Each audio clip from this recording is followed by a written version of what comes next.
Another parable, he spoke to them. The kingdom of heaven is like leaven a woman took and hid in 3 measures of meal. What? You can't do that.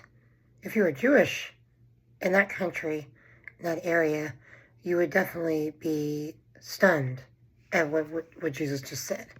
So during the Passover ceremony, it's customary to remove all of the leaven from the house.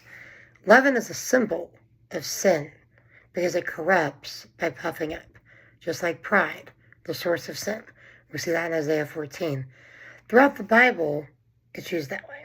Now, the family would be even making games out of it, like a hide-and-seek game for the kids. They'd say, find the leaven in the house, and the kid that found the leaven would get a prize, that kind of thing. The fellowship offering is used both in Arab and Jewish circles.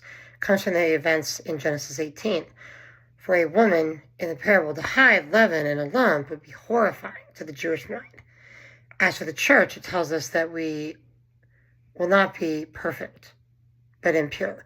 Leaven will be introduced, and it will grow like a poison in the whole thing and create pride. This is compared to the religious externalism that we see throughout, starting in the beginning of the church. Even in Galatians, it talks about that. And the letter to Thyatira. Jesus teaches us about pride rising up in the church and how destructive that can be, even in our own lives, in our own hearts. Jesus at this time spoke in parables, prophesied as the Old Testament says he would. Parables reflecting the church and the future, the kind of leaven growing in the church today, even sometimes on just TV for that matter. Keep close to the Lord in prayer. Study the Word. Figure out what it is he has to tell us through these parables as we continue studying. God bless.